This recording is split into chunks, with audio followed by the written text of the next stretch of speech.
The following series of lectures, conducted by Maulana Taha Karaan under the auspices of the Muslim Judicial Council, is aimed at enlightening Ahlul Sunnah wal Jama'ah locally and nationally about the Shia belief system. We trust that you, the listener, will find the series informative and beneficial.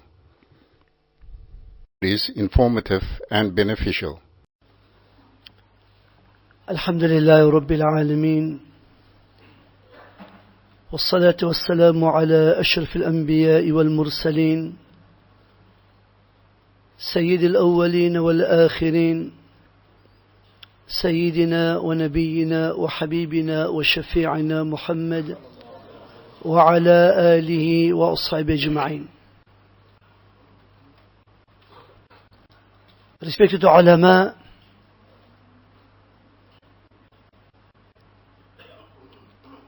brothers and sisters, and all the teachers, being it teachers who are teaching at tertiary level, or at high school level, or at primary school level, or at Hafiz school level, or at Madras level, I greet you, the warm greeting of Islam. Assalamu alaikum wa rahmatullahi wa barakatuh.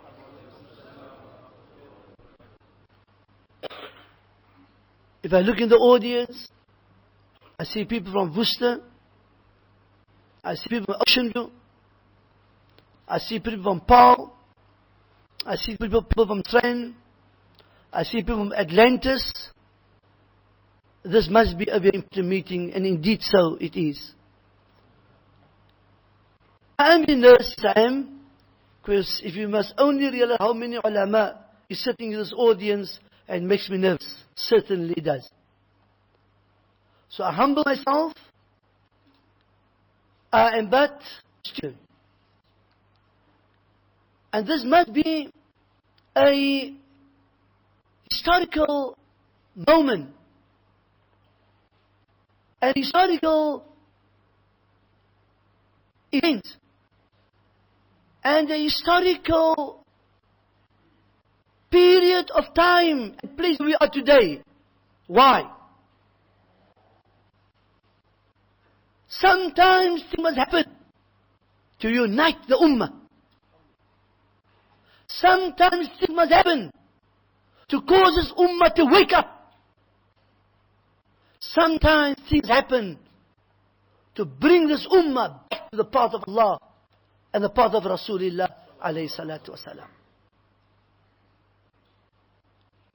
Do you know, as a student, I'm standing in front of you, and I say to you what makes this occasion a very auspicious occasion.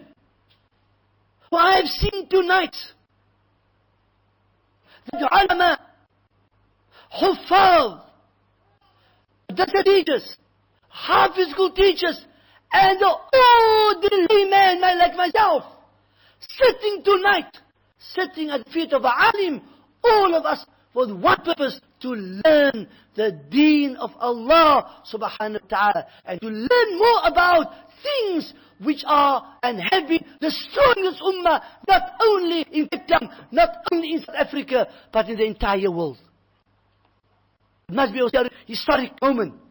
Ulama sitting with a layman like myself, I'm a layman, to sit at the feet of an alim, to teach us that which we do not know.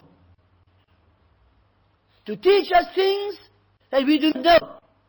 To equip us for the enemy. To educate us so that we are able to defend the beautiful, the most beautiful deed of Allah subhanahu wa ta'ala. We need to defend it. فاقد شيء لا يعطي. If you don't have, you are unable to give. If you don't have knowledge, you are unable to defend. If you don't have knowledge, you are unable to educate. If you have knowledge, you are unable to do what a person of knowledge should be doing. I must thank Allah first and foremost. who brought us here and brought us together. And this is the fear of any person that messes around with our deen. They know South Africa, and more specifically Cape Town, is a sleeping giant. Don't wake it. Cape Town is a sleeping giant. Don't wake it. When it stands up, it is very powerful. Allahu Akbar. We are here to defend the deen of Allah, to be educated, that we can defend the deen of Allah. In tansullaha yansurkum wa yuthabbit qadamkum. If you help the deen of Allah, if you uphold the deen of Allah, if you protect the deen of Allah, if you are helping to defend the deen of Allah, yansurkum, then Allah will help you. And Allah will make you steadfast. Matter is a very serious matter. I don't claim, and I've never claimed that I am an expert in Shi'ism.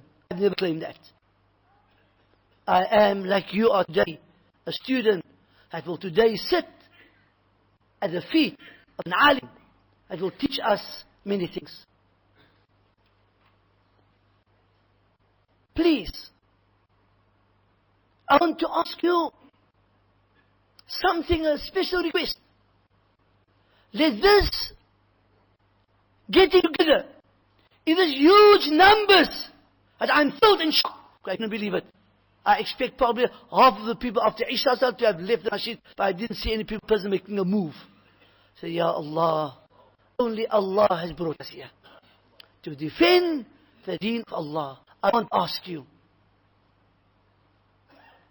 let us be real students. We come for one lesson and we don't stay away. We're going to keep a register. So we don't see the Ismail Jackson from Worcester. Gaat het om Ismail? Waar is Ismail? Dat is in klas. Ons Edson gemerkt vandaan. So we're going to keep record on you. We're going to register you. You're going to fill in your name. And you're going to say, I present the masjid from a particular masjid, or a particular organization, or institution, or a high school, or a madrasa, etc., etc. So we're going to keep record. So, ik wil hier nie, dat ons vrouwen sê, ek gaan vanavond by Shia Taha sit, ek gaan lief nie. Dan maak ons ander draaitjies nie. En die vrou vraag my, man, hoe was die klas gewees? My vrou, Allahu Akbar, die klas was fantastic. Daar is nie alim meer groter dan Mullah Taha nie. En die sheikh van the house, Assalamu alaikum, met die imam, ek sê met die vooraad, sê van die klas gewees nie. Wat? She said, no, please don't do that. Promise you're not going to do that. No, good students never do these naughty things. May Allah subhanahu wa ta'ala bless our gathering with iman and taqwa. And humbly I say to the ulama, Jazakumullahu khair, and you come to sit and learn and to be guided, Allah ta'ala reward you abundantly. Two things I need to end off, take me 3 minutes. Number one, at the end of our meeting, of our class for tonight, we are going to ask one individual of every organization, institution, madrasa, etc., etc., to volunteer his name to be part of the TOS team. Remember, this is the class, but there's other work that need to be done. How does the Shias operate? They operate in townships, in poor areas, wealthy areas, business people. Every person they meet, they talk, they promote, they sell themselves. That's why we find today there are thousands of people in South Africa, South Africans, Cape Townians, Joburgers, Durbanites, who have now become Shias. And we are ourselves to be blamed. But we make dua that this beginning of an occasion like this, that we will bring these people back, and that we shall equip and we shall educate our people about the subject matter. Remember, we have got of work to do. When Shias move into the areas, they give the people food. They feed people. buy food. They give out on days. They give people money. They give people housing. They give people, they look at the needs of the people. And believe you me, you look at the needs of the people, you buy the people over, and that's how they do the job. Well, so asleep. So we need to look at working smarter, working brighter, and working better. We need to move in our areas of our community, predominantly Ahlul Sunnah wal Jama'ah, and maintain them to be Ahlul Sunnah wal Jama'ah, to live as Ahlul Sunnah wal Jama'ah, and to die as Ahlul Sunnah wal Jama'ah. Now handing over to my learned colleague, my learned friend, my Ustad, Mufti Taha Karaan from the stand. فليتفضل مشكورا.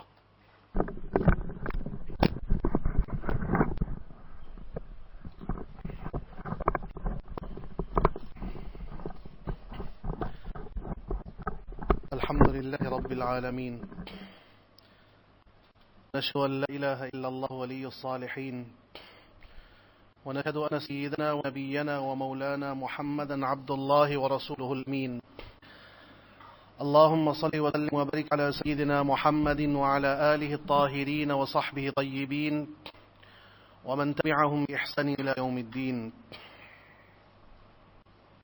وبعد. The purpose that we have come together for tonight is somewhat delayed. Not somewhat delayed, 3 decades too late. We should have got together 50 years ago, in 1979, and not in 2009. The fact that we are coming together today is first and foremost an admission of our failure to address a problem that could have been addressed so long ago. However, there will be very little sense in crying over spilled milk. There's a problem, it needs to be addressed. We are somewhat late, but inshallah, if I look at the numbers which you responded to the call of our elders, Sheikh Irfan, if I look at the eagerness with which people have come, and yes, I do find myself somewhat overwhelmed. We were thinking about 50 to 60 people. I don't think we're quite envisaging what we see. So, yes, somewhat overwhelmed, a little bit intimidated, but the task still stands in front of us. We have a problem, we have to address it. This ummah of ours is a unique one. It has a lot of good. There's much positive that can be said for it. But at the same time, there are a number of negative things of which we have to take cognizance at the outset. Our Nabi sallallahu alayhi wa sallam was hugely concerned with the unity of this ummah. Is there a problem with this one?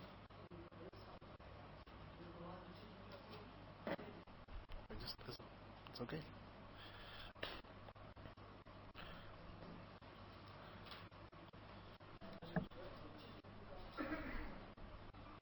Nabi sallallahu alayhi wa sallam was that this unity should not come about in this ummah as it has come about with previous ummah. Therefore, he made a special dua to Allah Ta'ala.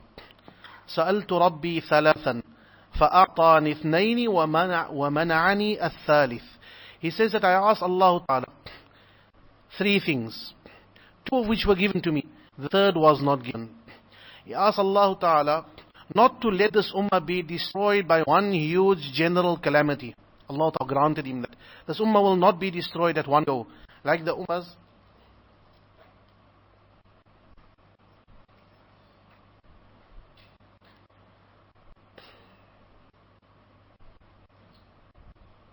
Can we?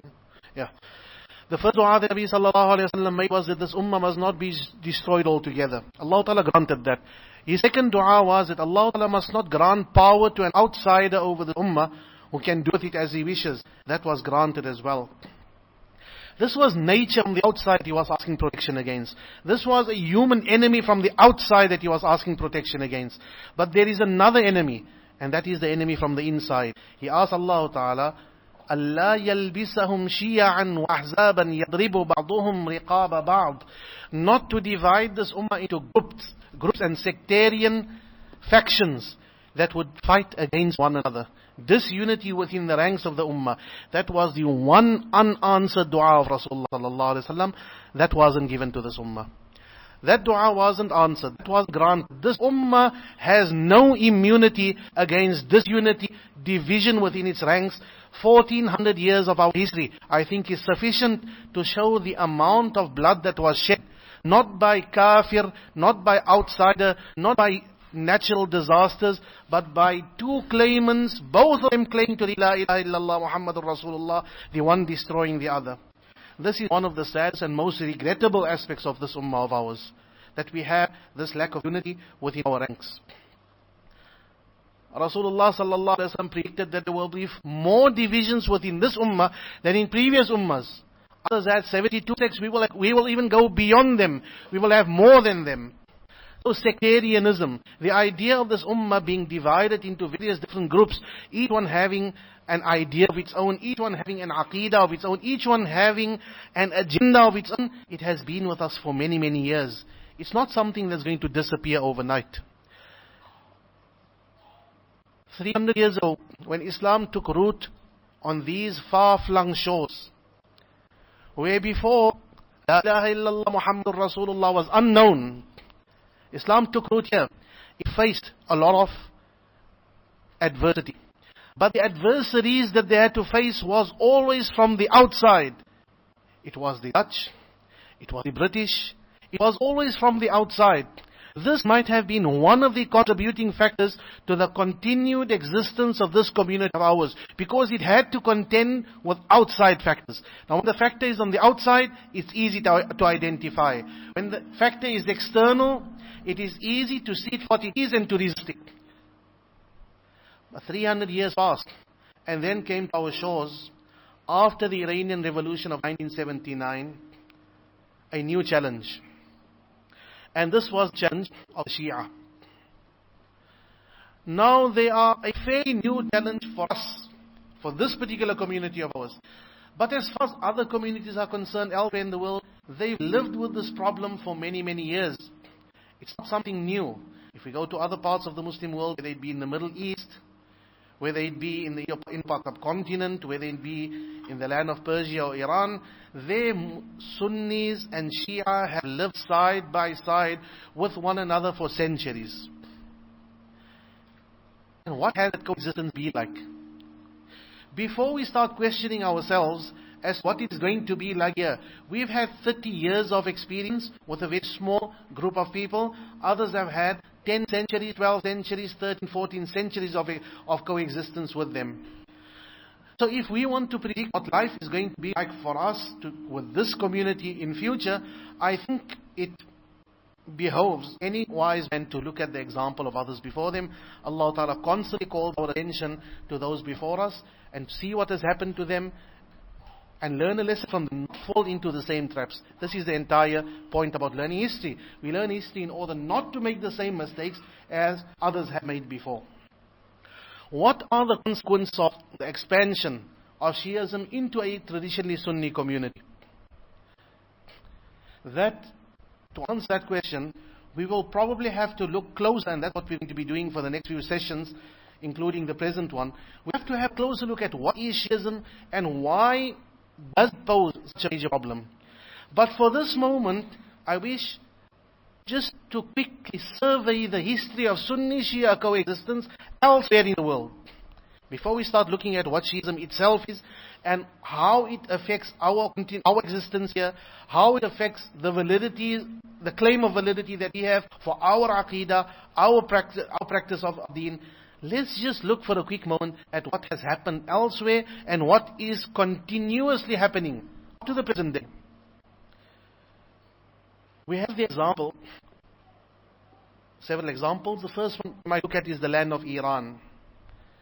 The land of Iran, previously known as Persia.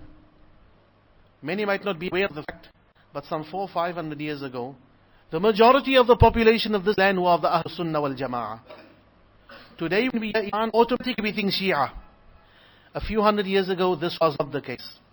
The land of Iran was the land that delivered to the world of Ahlul Sunnah wal Jama'ah the cream of its scholarship. We have amongst ourselves 6 major books of hadith. 3 of the authors of those books came from the land of Iran. Imam Abu Dawood was from Sijistan, which is a province in Iran up to the present day. Imam Muslim was from Nishpur, which is the capital of the province of Khurasan up to the present day.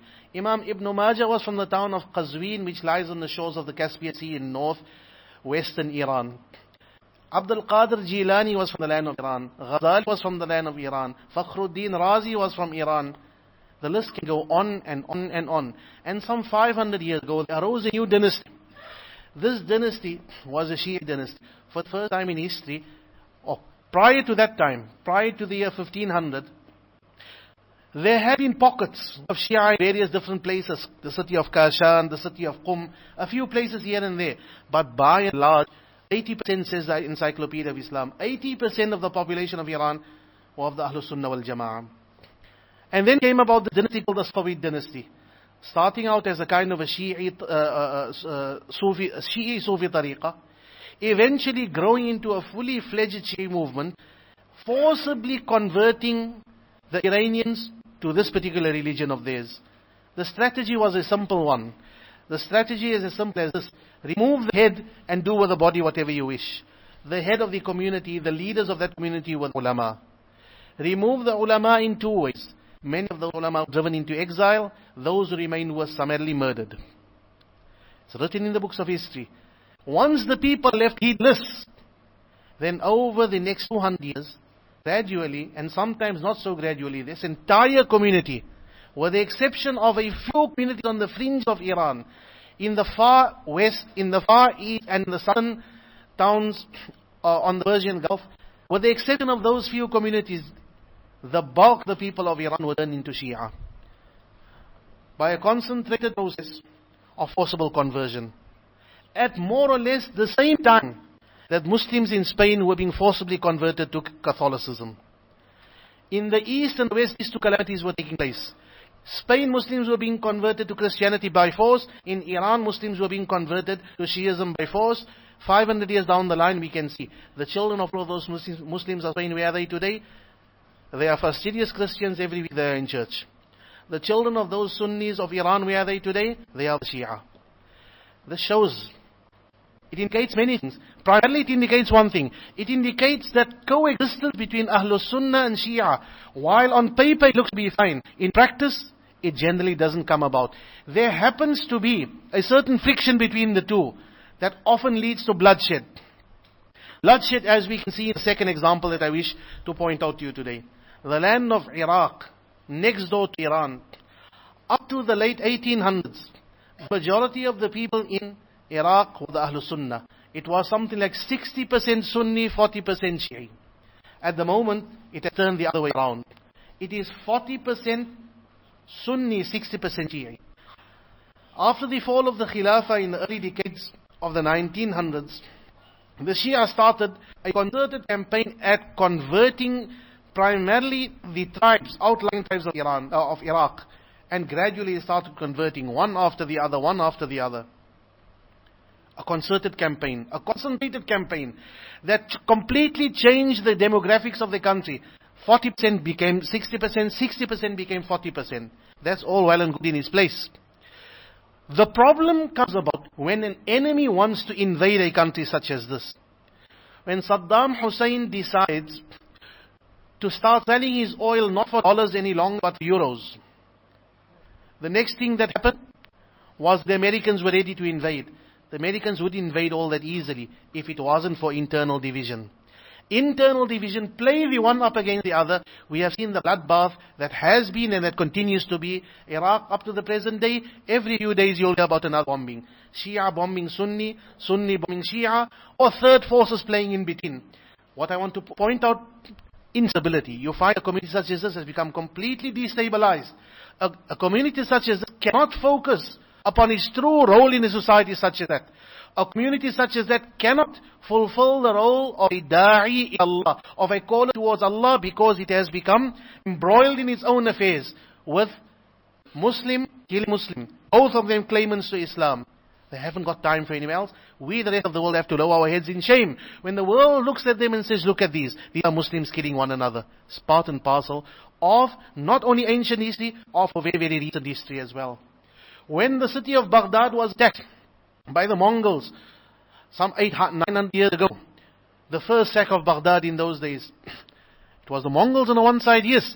Complicit in the fall of Baghdad was Nasiruddin Tusi, the Shi'i alim who brought Hulagu to the doors of Baghdad. Complicit in the fall of Baghdad was Ibn al-Alqami, the wazir of the last Khalifa, who was the person who opened the doors from the inside to let the Mongols in. These kind of divisions, what have they always led to? A destabilized community that cannot stand on its own two legs because of internal problems of this nature. Speaking about the coming of the Mongols, every city had fallen to the Mongols in their advance in the world of Islam. When they marched through the lands of Persia, which was at that time by and large still of the Ahlus Sunnah wal Jama'ah, they marched through from city to city in Persia. One city stood against them, every other city fell. Only one city stood against them. Which city was that? The city of Isfahan. The city of Isfahan was the only one that did not fall, until the people of Isfahan started having internal problems. There were two different groups in that city. They had a long-standing feud. So one of those two groups slid out of the city and told the Mongols that, look, there's another group on the inside. They are our enemies. They are our opponents. So if you agree to help us against them, we'll open the doors for you tomorrow. The doors were opened the next day and both parties were slaughtered. This is what happens to a community that allows its own disunity to be taken advantage of by outsiders. Pakistan is another example. In Pakistan, every year on the 10th of Muharram, it's about how far from now? A month and a few days from now. We can wait for a while. And then we hear again that devastating news of so many Sunni ulama have been killed and bombed by Shia, and vice versa. Both happen. The Sunnis kill the Shia kill the Sunnis. These things happen. Why do they happen? For no other reason than the fact that these two are not compatible with one another. In every instance where they have coexisted, wherever they have ever coexisted with one another, inevitably, there has been strain on that relationship. Inevitably, there has been such strain that leads to one thinking nothing of putting a gun to the head of the other, drilling a hole in the head of the other, throwing a bomb in a populated market. My question to you is this where we want to take this community of ours? If reading history is anything to go by, I think that we have a very, very strong vested interest in trying to keep this community purely Sunni, purely of Ahl Sunnah wal Jama'ah. Why? Simply because we do not want similar things to start happening in this community as has happened elsewhere. Can we be an exception to the rule? Theoretically it's possible. But we know ourselves. We know how we go on about 2 Eids. We know how we go on about 2 radio stations. What about 2 groups of people who have such diverse beliefs as Ahlul Sunnah and Shia? At least over 2 radio stations, we don't get to blows with one another. We don't bomb one another. We don't kill one another. The most we might do is swear and curse. But we don't go to that extent. I can put my head in a block that if Shiism continues to expand within this community unchecked, we are facing within a number of years to which I would not want to put a figure, but we are going to face a situation of inevitable bloodshed. It will happen. Will it happen? That depends upon what you and I are going to do. And it's for that purpose that we have come together. We have taken cognizance of the fact that Shiism has been spreading in this community for 30 years. We now take cognizance of the fact that the outcome of it is inevitably what I have sketched to you now. So how do we go out addressing the problem? One option is vigilante activity. March from door to door. Why are you a Shia? Stop being that or else. That won't work. That's exactly what we don't want to do. That's exactly where we do not want to be. The root of the problem, why are people converting? Why are people crossing the line to the other side? The root of the problem is nothing other than ignorance. Look at the education of a youngster in our community right now. A youngster grows up, he goes to school. He's in a Muslim school, alhamdulillah. If it's a non-Muslim school, Well, he goes to madrasa in the afternoon. What does he learn there? He learns the arkan of salah, and arkan of iman, and a few other things, and he learns how to read Quran. He learns his wudu, his ghusl, his istinja, niyat of this and niyat of that, and a few other things like that. By the time he comes to Sanat 5, he might be quite conversant in those kind of things. Most youngsters then don't ever go back to a madrasa again until they go to a tertiary institution or graduate from matric, and then they go on into whatever walks of life they go on to. Now they start meeting people. Now they start reading books. Now they start getting exposure to ideas. They have not been sufficiently inoculated in those ideas. Therefore, when the germ of those ideas creep into their bodies, creep into their hearts, and creep into their minds, they find themselves completely at a loss. They find themselves completely unable to keep at bay those thoughts and those ideas that have been planted within them. It cannot be any other way. Because what we have here, a person who has barely learnt enough of his deen. He's barely learnt himself. What does he believe? He knows amantu billahi wa malaikatihi wa kutubihi wa rusulihi wal yawmil akhir. If lucky, he knows wa bil qadri khayrihi wa sharrihi min Allah ta'ala wal ba'thi ba'da al maut. What does he know after that? Now he's waiting for maut. But in the meantime, he is facing something that's even worse than maut for him.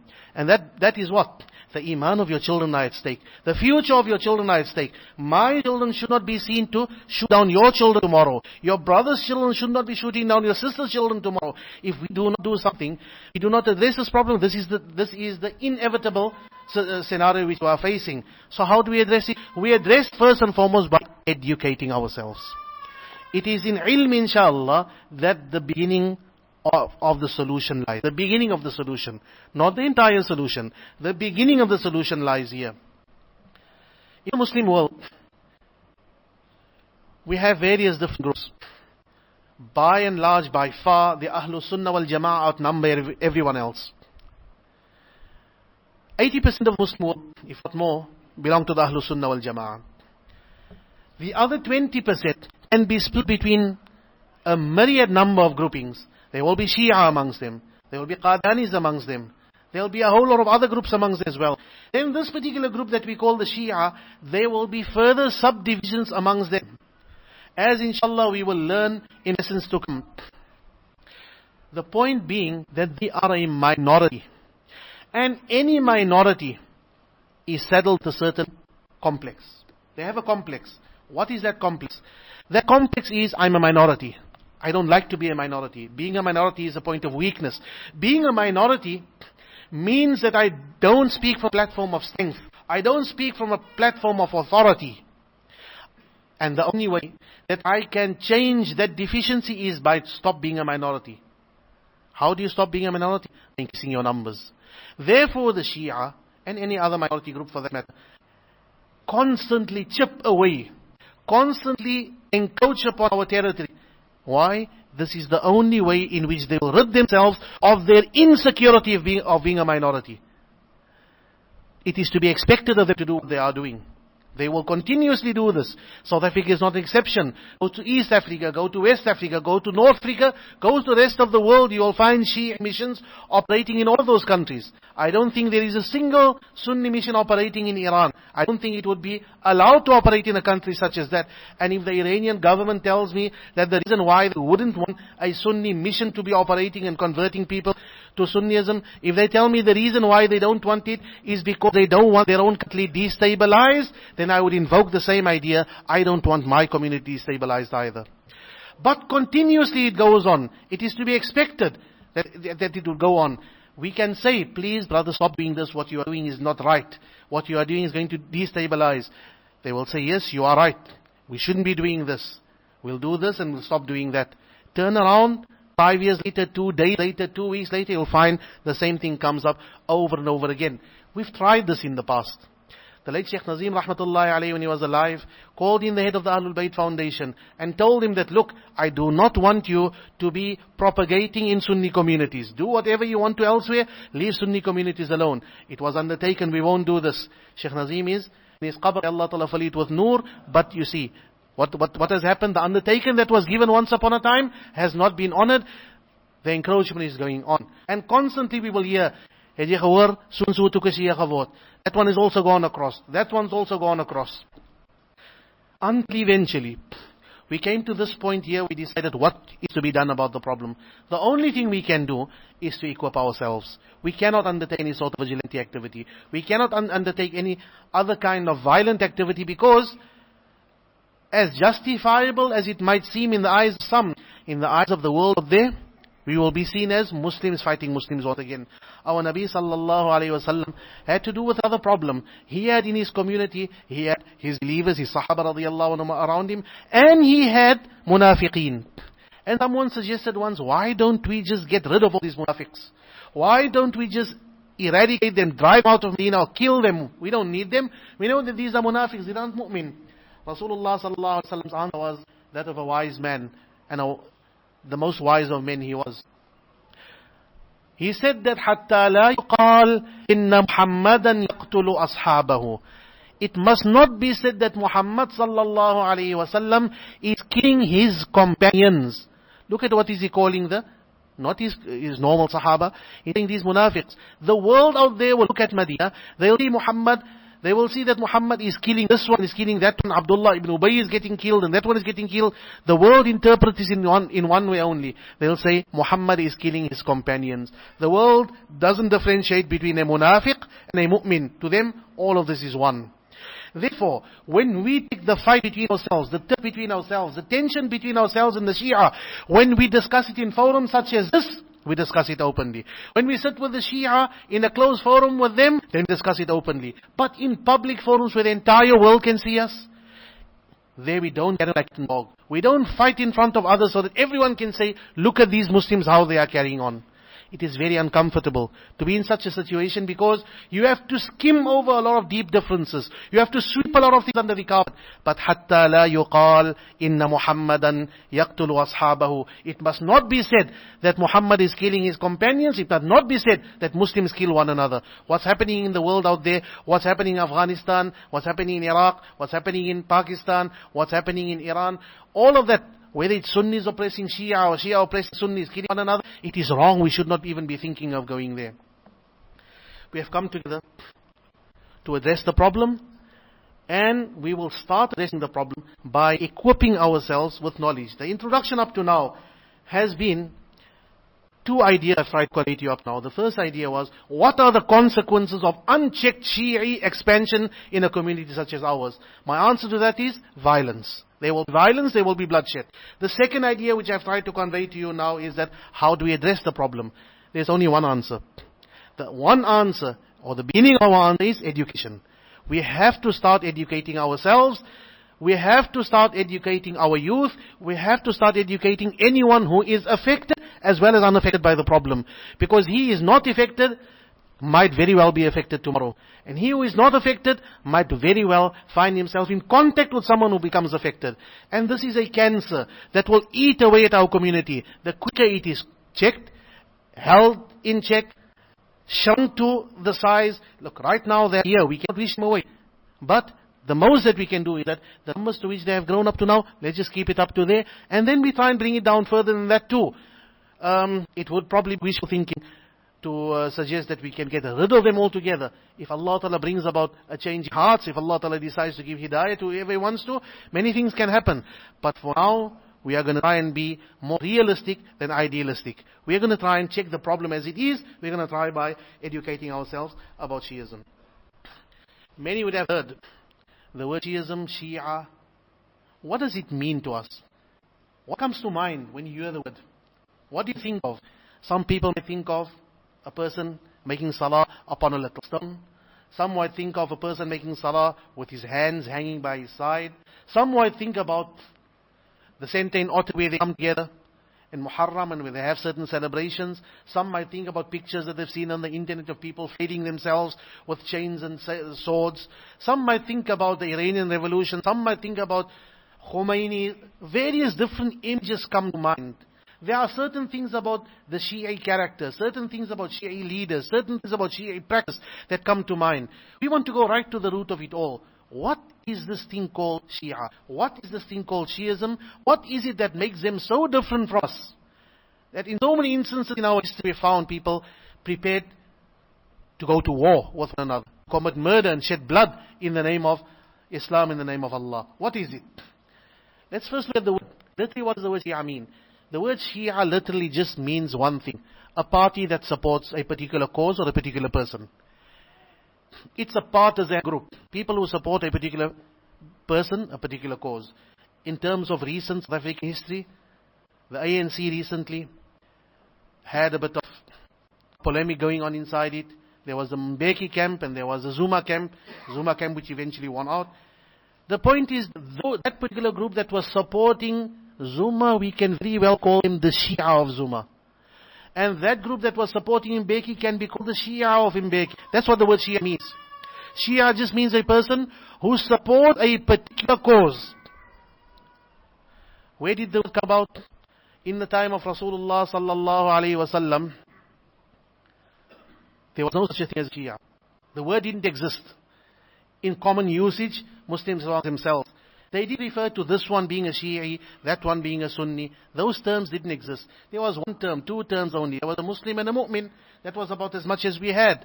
These particular terms, by their very nature, by their very meaning, you can see, they came about at a time when community became polarized into two different groups. This group supporting a particular cause, and that group supporting a particular cause. This did not happen in the time of Amir al-Mu'mineen Sayyidina Abu Bakr as-Siddiq radiyallahu anhu. In the time of Sayyidina Abu Bakr, the greatest fitna that they had to face was that of the people who were turning murtad in the Arabian Peninsula. He sent out the armies against them. The Arabian Peninsula was subdued. Islam was saved for that time. The enemy was an outside enemy, it wasn't an insider. Insiders who had become murtad, yes, they were brought back into the fold of Islam.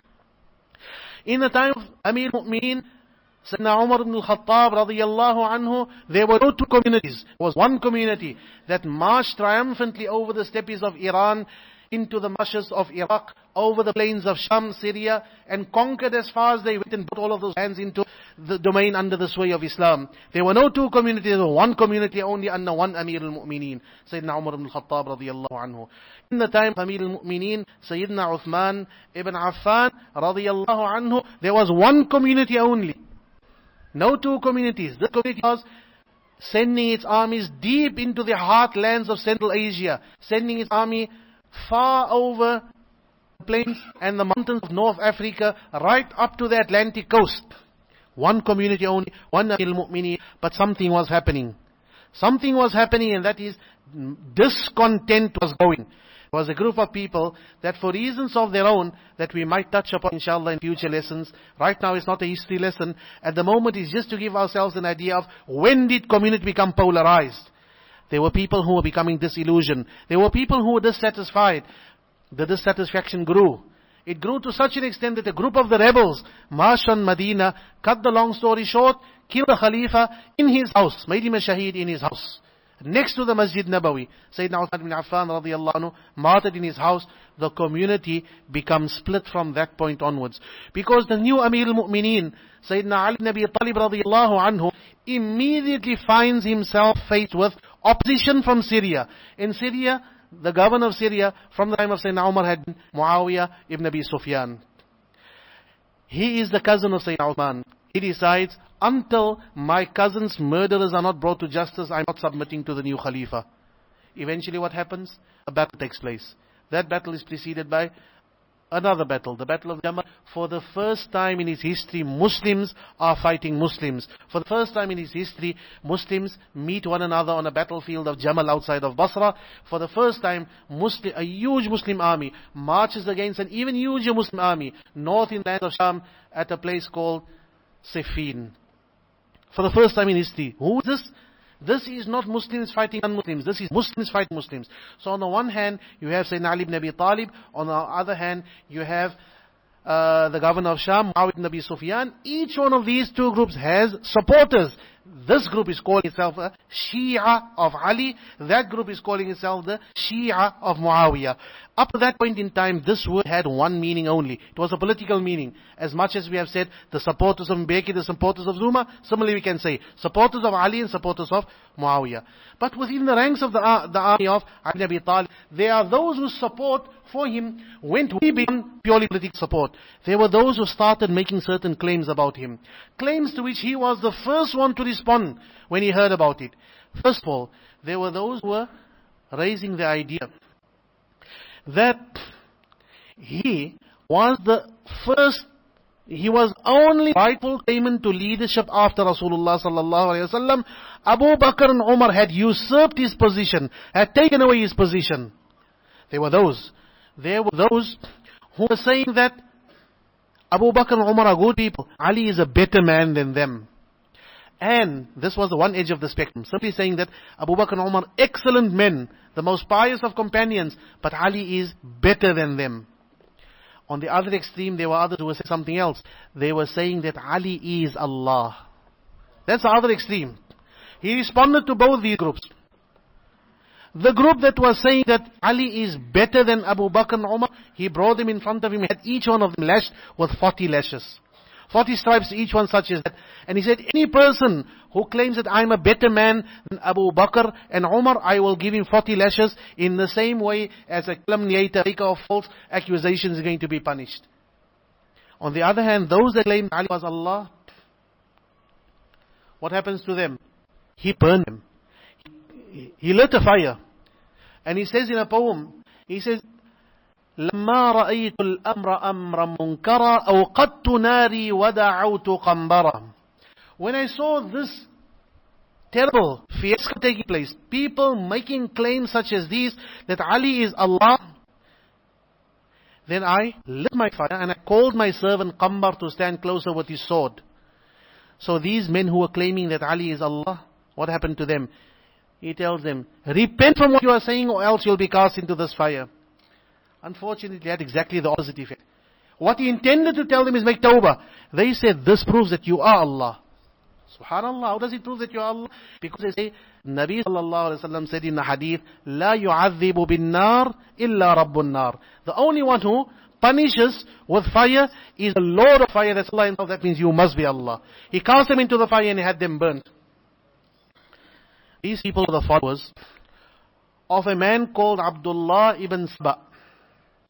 Abdullah ibn Saba is reported to have been a Jew of Sana'a in Yemen, who ostensibly, outwardly became a Muslim, and inwardly, on the inside, had designs of his own.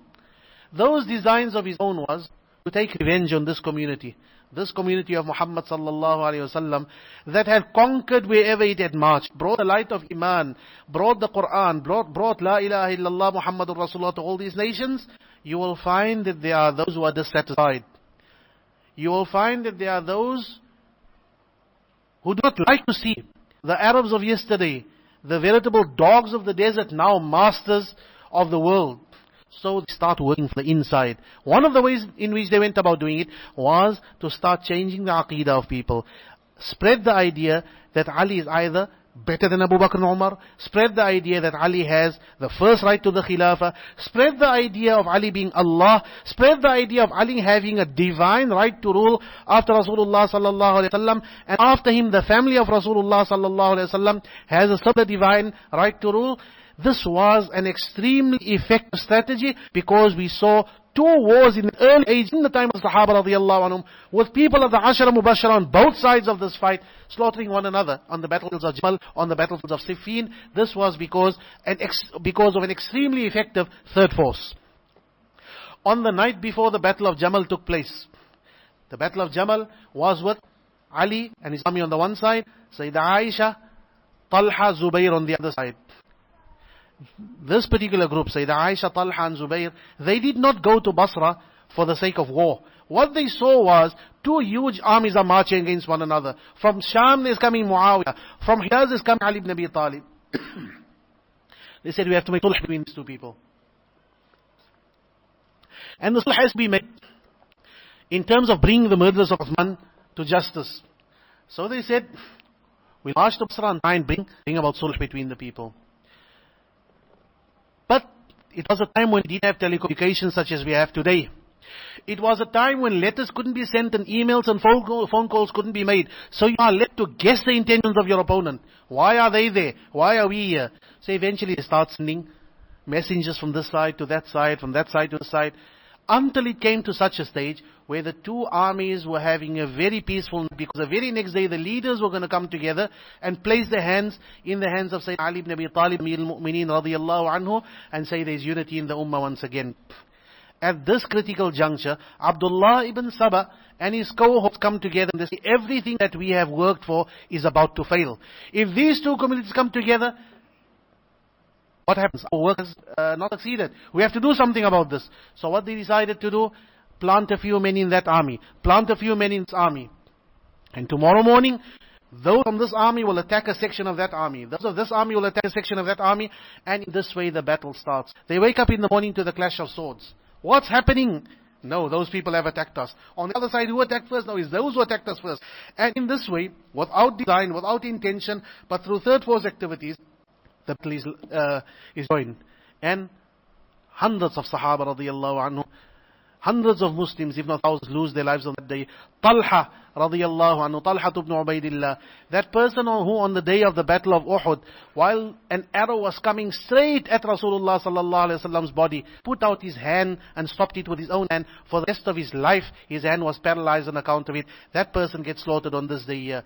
Zubayr radiyallahu anhu, the cousin of Rasulullah sallallahu alaihi wasallam, he gets murdered on this day. All of this happens, the battle is over. Sayyidina Ali ibn Abi Talib marches amongst the dead bodies and he finds the body of Talha lying. And he says, "Ta'azidun alayya Aba Muhammad an araka mujaddalan tahta as-sama." It is very, very difficult for me today, O Talha, to see you lying like this on your back under the sky as you are lying here today. This is not what we have worked for. This is not what we fought Badr and Uhud and Hunayn and conquered Makkah and everything else for. But this is what a third force does when it comes in. This is how communities are destabilized, and this has been our sad history. What has happened now? Polarization has come about in our community. There are those who support the cause of Ali, there are those who support the cause of Muawiyah. Eventually, Ali ibn Abi Talib is murdered. His son Hassan ibn Ali takes over for 6 months. He is elected Amir al-Mu'mineen by his supporters. He decides to make peace with Muawiyah. In the year 60 after the Hijrah, Rasulullah sallallahu alaihi wasallam predicted this when he pointed at Hassan ibn Ali and said, "Inna ibni hadha sayyidun, asallahu an yusliha bihi bayna fi'atayn 'azimatayn min al-muslimin."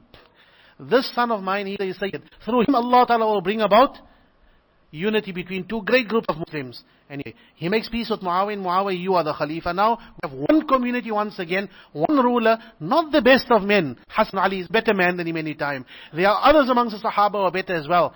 But rather a ruler such as Muawiyah than chaos and anarchy and endless wars that we have seen for the past 5-6 years. So the community comes together and they continue to live. So the idea of a Shia of Muawiyah disappears. But there have been those people who regarded themselves the Shia of Ali. They continue in history. They continued their march in history until they come to our shores today. They split into various different groups, assume different guises, different names and different identities at times. But the group has remained. A group which originally started purely as a political thing, but eventually grew for itself a complete new religious identity that has an aqidah that's at variance with our aqidah, that has a form of practice of Islam that's at variance with our form of practice, that has a vision of history that's at variance with our vision of history, all of which inshallah, all of these themes we will visit in the course of this and other lectures inshallah. That is to give an idea of what the word Shia means and how did it emerge. I made a claim earlier on. I said, in the time of Rasulullah sallallahu alaihi wasallam, there was no such a thing as a Shia. So for a moment,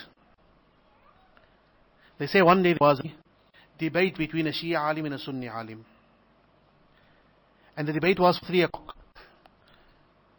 And the Shia alim was waiting, and the Sunni did not arrive. And the Shia is waiting, and the Sunni did not arrive. And he came 3/4 of an hour late. 3 o'clock, he comes 4:45. Where were you? You get your friend? He says, no. The Shia stole my shoes. Again, you accusing the Shias. Everything the Shias. Shia stole your shoes as well? He says, no, but this is the fact. I mean, Shias have been stealing shoes from the time of Nabi sallallahu alaihi wasallam already. They're always stealing shoes. So the Shia alim says, man, don't talk nonsense. There were no Shias in the time of Rasulullah sallallahu alaihi wasallam. He says the debate is over. If there were no Shias in the time of Rasulullah sallallahu alaihi wasallam, what debate do we have with the Shia? Admission from your own side that you came about somewhat later in history. Don't confuse this with Shia. This is just a joke.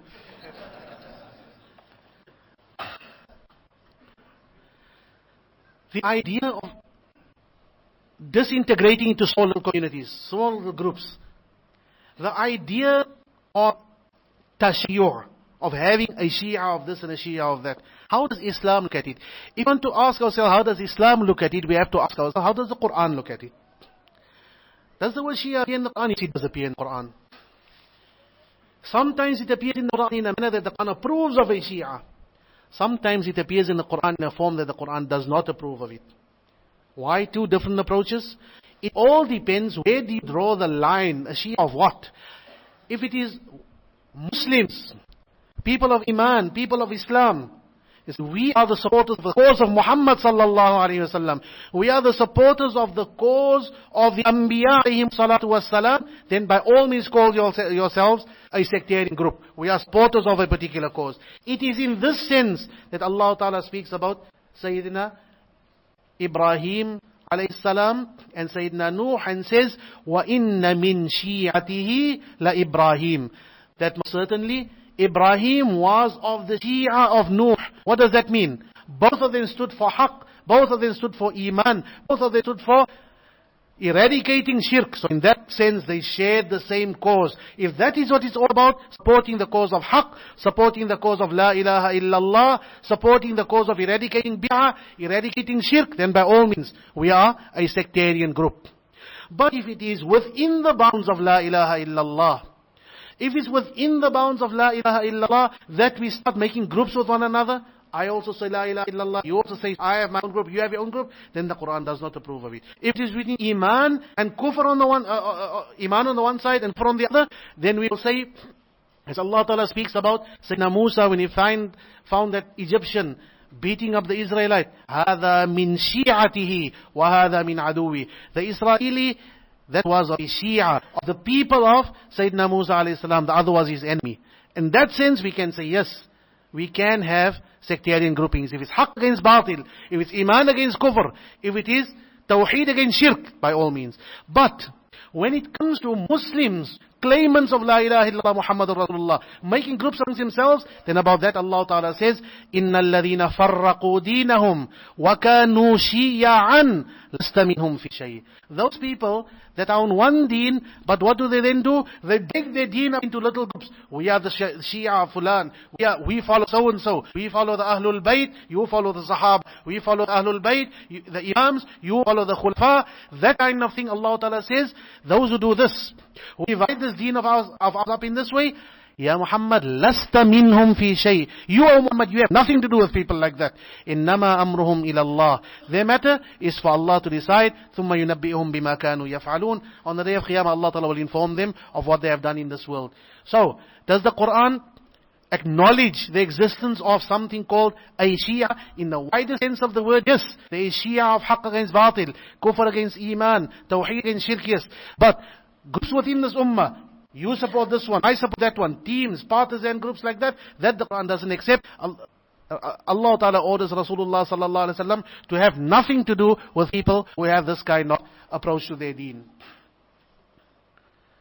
That has been the literal meaning of the word Shia. That has been the Quran's approach to the word Shia. Historically, we have previously about how the term emerged at the time of the polarization of the Muslim community.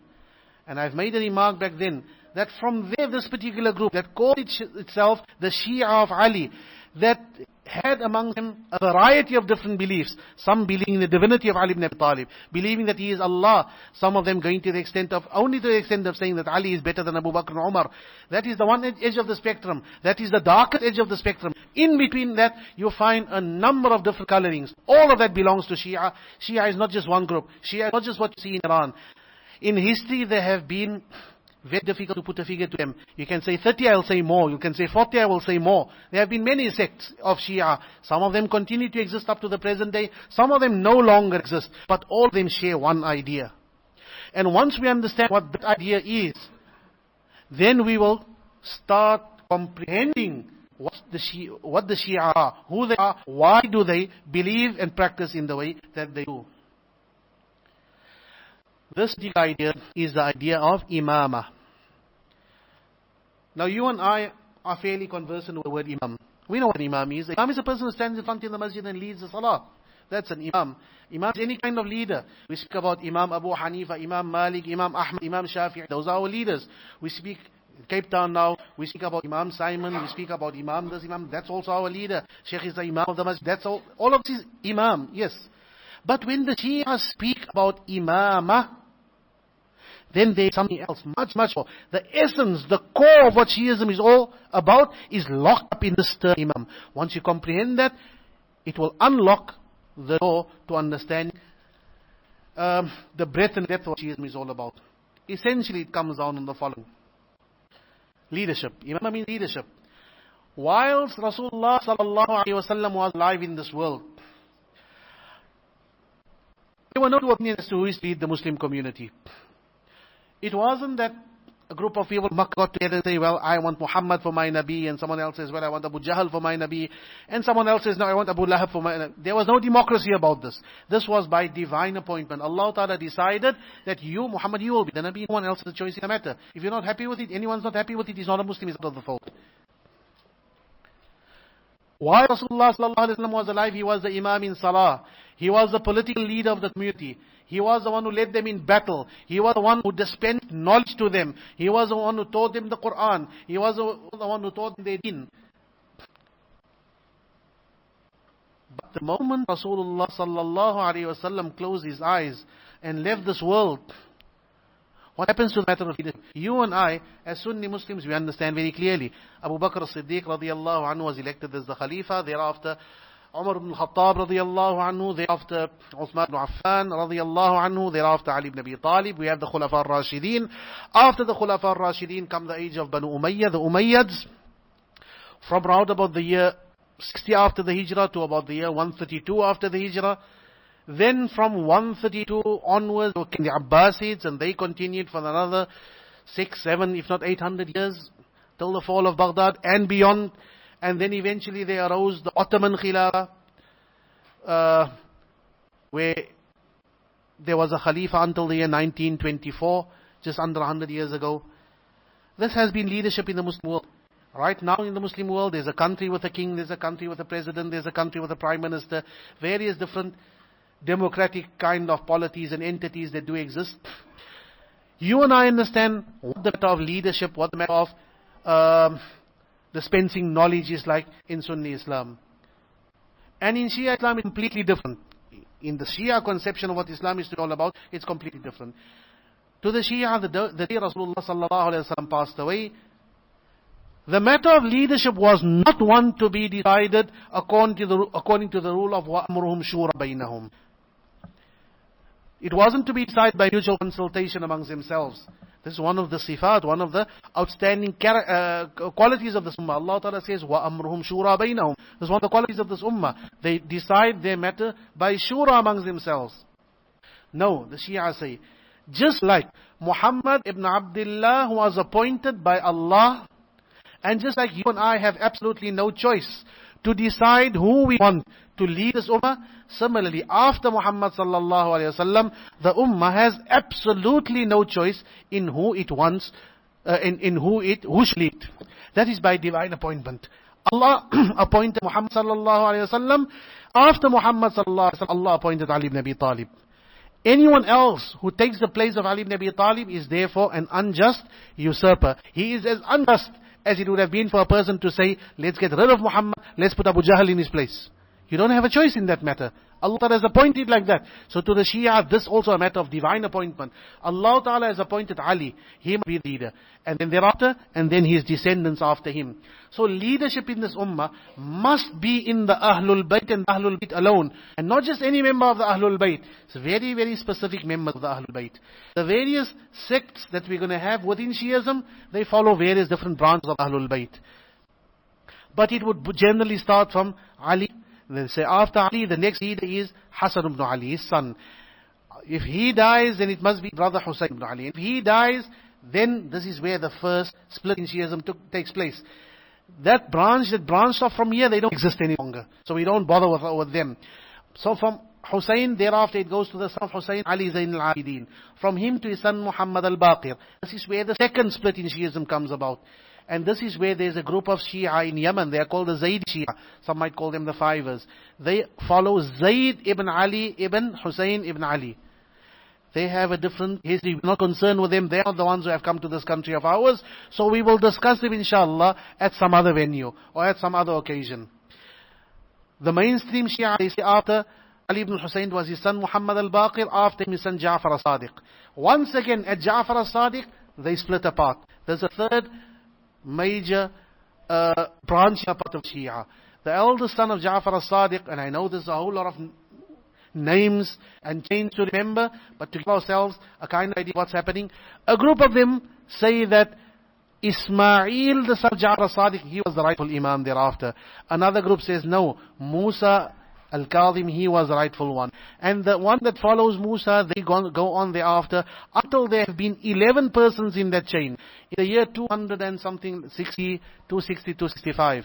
265 after the Hijrah, the 11th one in that line died. His name was Hassan al-Askari. He dies. And he dies without leaving a son. The Shia afterwards claim that no, he did have a son. A hidden son who went into occultation. Bit of a big word. What it basically means is hidden from sight. We cannot see him. He exists somewhere. And he will come back at the end of time. Now when you say that at this point in time, it looks all well and good. Maybe next month, maybe next year, maybe 5 years down the line. It's been 1200 years. They're still waiting. And give them their due. They've faithfully waiting for their Imam to come back. It's something to ask a person to wait for 1200 years. MashaAllah, they've been waiting. And they're still taking power for his return. But this is basically what the Shia are all about. People, the Shia that we are concerned with here.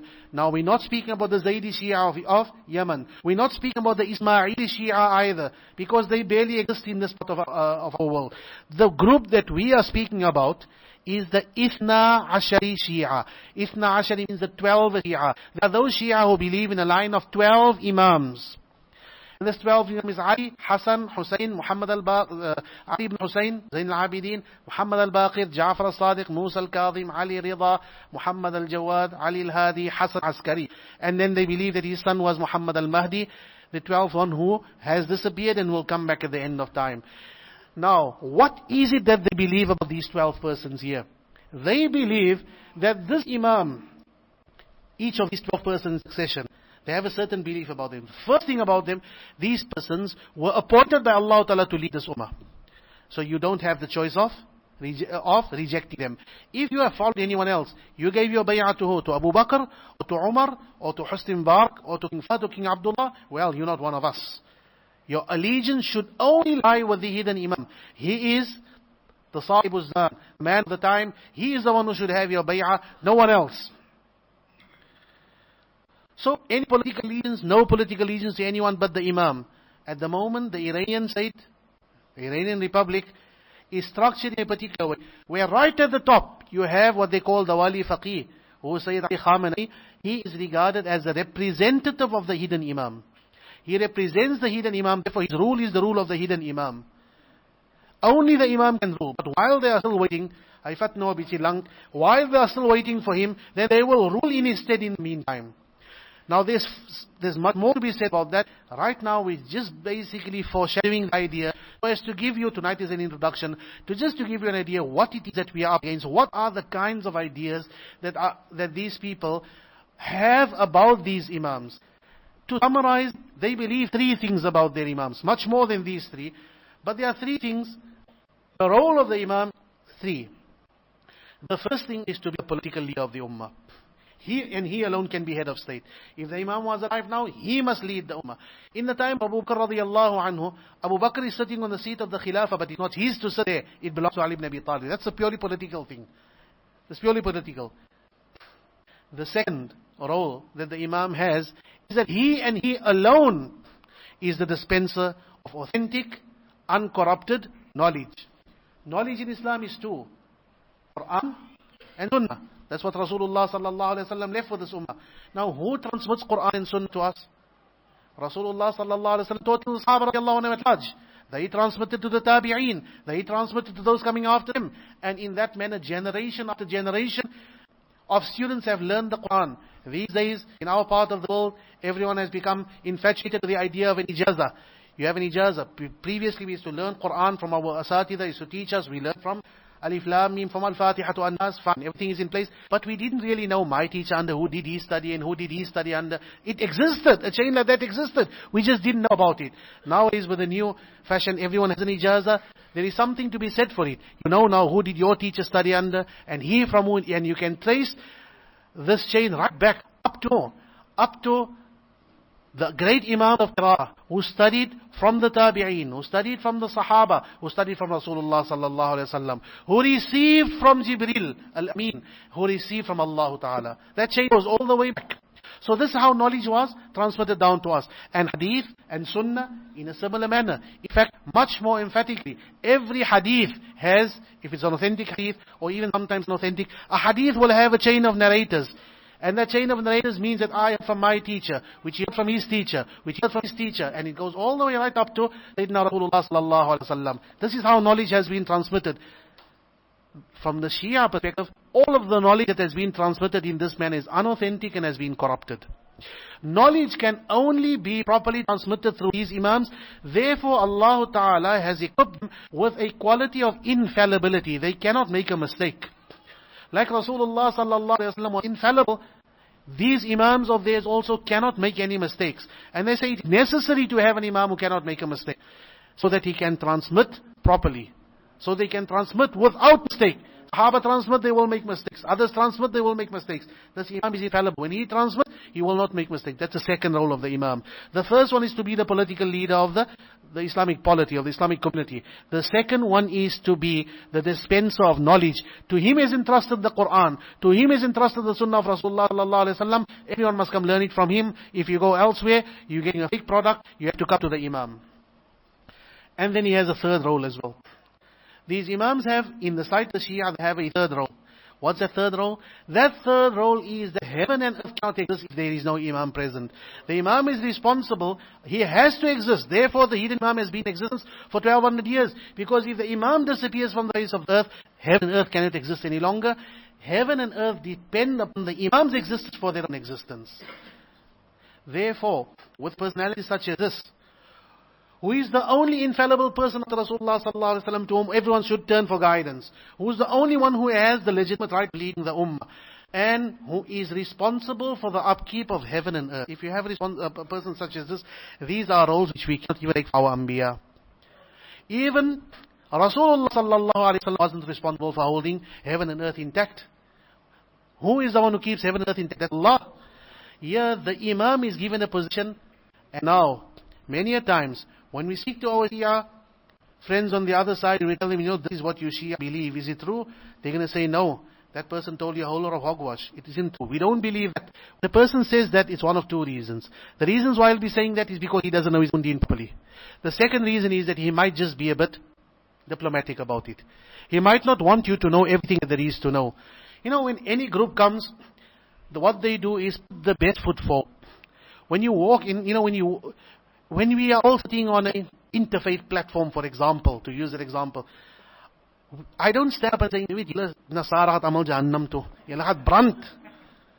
Hoe kan jy glo Jesus God? We don't do that. That's not the time for saying that. We believe it in our hearts, yes. But that's not the time for saying it. Similarly, the Shia, when they want to get the foot in the door, when they want to start making the new convert, when they want to impress upon the mind of the youngster that, for all your 20 years of your life, you've been taught the wrong form of Islam. This is the proper form of Islam. They are not going to come with all of these things which I am here to tell you about. They are going to give you the best possible face of Shiism. The Dutch Reformed Church is not going to go out today on a campaign to get converts. They're not going to go out in Africa and tell the people of Malawi and Zambia and everywhere else that, we are the Dutch Reformed Church who institutionalized apartheid in South Africa. That is a black spot in their history. A spot which they wish they could expunge. They want to remove it, but it's there, it's part of their history. It is for similar reasons that we've come together here. If you want to know the nice side of Shiism, you go to Ottery. If you want to know all about it, the 10th Muharram is around the corner, go to them, visit them. You'll hear all that is positive about Shiism and the Shia. We have not come together to tell you the good side of it. There is a good side. Everyone has a good side. A Christian has a good side. A Jew has a good side as well. We have come together here to say that there's another face to this problem. And this face will not show itself today for very, very understandable reasons. Those reasons, that particular face will show itself 20, 30, 50. That particular face will show itself 20, 30, 50, a number of years from now it will come out. It will come out inevitably, but right now it's not convenient, it's not expedient for that to come out at this moment in time. However, we should look far forward into our future. We don't want to precipitate a position, a situation, by staying silent to not doing anything right now. We don't want to cause a situation 10, 20, 40, 50 years in future where there will happen what I said at the introduction of my talk here. So therefore, we need to know what Shiism is all about. We need to know why is it that they differ. And if there are some unsavory details, and if there are some things to be said that some people might take objection to and take offense to, then those things need to be said. It needs to be said in order that everyone can be clear. لِيَهْلِكَ مَنْ هَلَكَ عَنْ بَيِّنَةٍ وَيَحْيَى مَنْ حَيَّ عَنْ بَيِّنَةٍ وَإِنَّ اللَّهَ سَمِيعٌ عَلِيمٌ. That everyone who lives will live after evidence has been established. And though that those go down the path of perdition and destruction, choose that path after evidence has been established. Now you make up your mind what you would want to believe. This is the Shiism that they won't show you at all. This is the Shiism that Iran wouldn't want you to see. But this is the Shiism which we find in their books. So, when they go out on a propagation drive, it will all look very, very innocent, hunky-dory, very nice. But there is another side to it. That's what we come together to speak about today. This doctrine of Imamah, they believe that this is the essence of the deen of ours. They believe that the station of Imamah is even higher and more noble than the status of Nubuwah. Now, you and I, we read the Quran. Some of us understand the Quran. We interpret the Quran for others. We know the basis of our deen. We know that what is Islam all about? What are arkan of Iman? It is amantu billah wa malaikatihi wa kutubihi wa rusuli wal yawmil akhir. And it comes together in one ayah. wa may yakfur billahi wa malaikatihi وَكُتُبِهِ وَرُسُلِهِ وَالْيَوْمِ الْآخِرِ فَقَدْ ضَلَّ ضَلَالًا بَعِيدًا. Allah Ta'ala speaks in the Quran very clearly about what? About belief in the Anbiya, together with everything else. But there is a certain group of men, and that it is that group of men about whom Allah Ta'ala says, أُولَٰئِكَ الَّذِينَ هَدَى اللَّهُ فَبِهُدَاهُ مُقْتَدِي. Those are the ones who Allah Ta'ala has guided, you follow the guidance. Who are those? They are those same people that we learn about. تِلْكَ حُجَّتُنَا آتَيْنَاهَا إِبْرَاهِيمَ عَلَى قَوْمِ نَرْفَعْ دَرَجَاتٍ مَّن نَّشَاءُ وَفَوْقَ كُلِّ ذِي عِلْمٍ عَلِيمٍ. Those are, and after Ibrahim, who comes after him?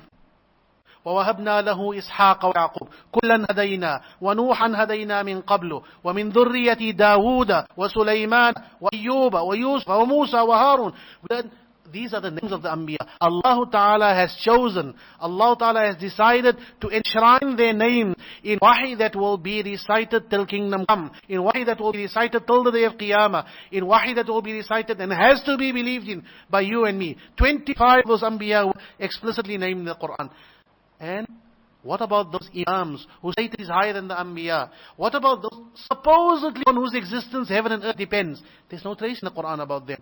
With all love and respect to the son-in-law and cousin of our Rasul sallallahu alayhi wa sallam, Sayyidina Ali ibn Abi Talib. With all love, reverence and respect for his wife, the lady Sayyida Fatima radiyallahu anha, and their children Hassan and Hussein, and their descendants who are the family of our Rasul sallallahu alayhi wa sallam, who have a position as closer to our heart and our own family. But we don't find the name mentioned in the Quran. So if anyone comes along and tells us that this particular group of 12 people here have a status higher than that of the Anbiya, then what do we say about that? We say there's something definitely wrong. Should I convert to a religion which teaches something like this? When Khomeini originally outlined his philosophy, political philosophy, he wrote a book about it. It was called Al-Hukumatul Islamiyya wa Wilayatul Faqih. In there he makes a statement and he says, إن لأئمة وإن من ضرورات مذهبنا أن لأئمتنا مع الله تعالى مقاما لا يسع مَلَكًا مُقَرَّبًا وَلَا نَبِيًّا مُرْسَلًا. Our Imams have a position with Allah Ta'ala that none of the Malaika and none of the Anbiya can aspire to. The 12 Imams, a position higher than that of Musa, higher than that of Isa, higher than that of Dawud, Sulaiman and Nuh. You name them, these Imams are higher than them. There is something extremely fishy about this. When you have people such high caliber and Allah Ta'ala is completely silent about it in the Quran. On the other hand, you find another group that usurped the positions, allegedly, usurped the positions of these great Imams. And the Quran has some very nice things to say about them. The Quran says about them, وَالسَّابِقُونَ الْأَوَّلُونَ مِنَ الْمُهَاجِرِينَ وَالْأَنصَارِ وَالَّذِينَ اتَّبَعُوهُمْ بِإِحْسَانٍ رَضِيَ اللَّهُ عَنْهُمْ وَرَضُوا عَنْهُ. Allah Ta'ala is pleased with them. If these are people that did something as bad as take away the position that Allah Ta'ala had given to Ali ibn Abi Talib, would they be praising the Quran in this manner? Or perhaps, when this ayah was revealed, Na'udhu Billah, did Allah not know what they would do in future? Something sounds very bad. Did Allah not know? In due time we will learn that this claim had actually been made. That Allah Ta'ala was not aware at the time that die mense so sleg gaan uitdraai nie. This was actually stated. We will revisit this ayah. It's an aqidah called Bada, where the Shia say that Allah Ta'ala did know at this time and afterwards He came to realize, and therefore revision had to be done. But Allah Ta'ala speaks about these Sahaba. Allah Ta'ala says about the Sahaba, He says, إِنَّ الَّذِينَ آمَنُوا وَالَّذِينَ هَجَرُوا وَجَاهَدُوا فِي سَبِيلِ اللَّهِ وَالَّذِينَ آوَوا وَنَصَرُوا. Those who made hijrah and those who made nusrah. The muhajirin and the ansar. You want to see a believer? أُولَٰئِكَ هُمُ الْمُؤْمِنُونَ حَقًّا. These are the true believers. You find the Quran speaking loftily about people such as this. And the people on the other side, they say that no, this doesn't refer to them. Or if it does refer to them, then Allah Ta'ala probably didn't know what He was, na'udhu billah, for even saying things such as this nature. But these are claims that have been made in history, and it is upon this foundation that the edifice of Shi'ism was raised. It's on the claims of people who created an idea of their own. They created an idea of Imamah. They forced this idea, they grafted it onto the body of Islam. And anything in Islam which didn't fit with it was bent, curved, knocked into submission. If the Quran is silent on the Imams, then someone tampered with the Quran. If the Quran speaks too nicely about the Sahaba, then someone tampered with the Quran. If the Hadith speaks too highly about the Sahaba, then someone invented those Hadith. But the only non-negotiable is the idea of Imamah. Is the idea that there are 12 persons Allah Ta'ala sent to rule this Ummah. Someone took the Ummah in a different direction, and therefore there exists all this misery in this Ummah. But when they come to our young people, and old people for that matter, when they come into our communities, it's never going to be along these lines that I'm telling you here. It's going to be a completely different tack. You're going to come and say, do you know what really happened in history? Do you know what really happened after the death of Rasulullah sallallahu alaihi wasallam? Now, most of our people barely know what happened in the history of this country the past 5 years. They lived through it. What's still to say about what happened in the time of Rasulullah sallallahu alaihi wasallam? We might have heard a few stories, but our grasp of history is very, very questionable, tenuous to say the least. And therefore, because of this vacuum that exists in our minds when it comes to history, anyone can come along and fill it with something of his own making. If your mind is a blank slate about history, any propagator will come along and say, this is what really happened. Now, if you don't know what really happened, you don't even have a version in your mind as to what happened, the first version is the best version. And then, you come out from there fuming with rage. How could these people ever do this to the family of Rasulullah sallallahu alaihi wasallam? You know what happens? You start getting a new picture of our history. You start getting the picture that Shiism has of our history. What picture is that? Let's first visit our vision of history. To refresh ourselves, and for those that haven't visited before, this is our picture of history. There comes this man, Muhammad sallallahu alayhi wa ala alihi wa sahbihi wa sallam. He comes to Makkah with a message from Allah. A little group gathers around him. They go through the harshest of difficulties with him. They stand by his side. It's his wife, Khadija bint Khuwaylid radiyallahu anha. It's his cousin Ali ibn Abi Talib. It's his best childhood friend Abu Bakr as-Siddiq radiyallahu anhu. Eventually joined by Umar ibn al-Khattab and Uthman ibn Affan and Talha ibn Ubaydillah and Zubayr ibn al-Awwam. Small little group of people with him in a sea of kufr around them. And gradually this group grows. From a small little seedling, of Iman, planted by the holy hand of our beloved Nabi sallallahu alayhi wasallam, there grows the tree of Iman. Muhammadur Rasulullah. Allah tells us what has happened. You want history? Don't look at the history books. Come to the Quran. Muhammadur Rasulullah. Muhammad is Allah's Rasul. Alladhi ma'ahu. To see what happened in history, look at what the Quran says. Those with him, what are they like? Ashidda'u al-kufar, ruhama'u baynahum. They have certain qualities. What are those qualities? Amongst themselves, what are they like? Merciful to one another, kind to one another, not a divided community. But if it's against the kuffar out there, anyone touches a hair of our Nabi sallallahu alayhi wa sallam, they're there to defend him. Ashidda'u ala al-kufar, ruhama'u baynahum. What kind of men are they? Tarahum rukka'an, sujjadan, yabtaghuna fadla min Allahi wa ridwan. Come at any time of the night, where will you see them? He's not lying in bed next to his wife. He's not enjoying life out there. He's standing on his musalla in his room. He's in ruku', he's in sujood. Why? Yabtaghuna fadla min Allahi wa ridwana. This is how our history developed. This kind of men were the ones who laid the foundations and built the structure of Islam. Seeking Allah's fadl, seeking Allah's pleasure, Allah's grace, Allah's mercy. Simahum fi wujuhihim min athari sujud. You can see their signs in their face on account of prostrating so often. You see the signs of it in their face. This is the kind of people that were around our Nabi sallallahu alayhi wasallam.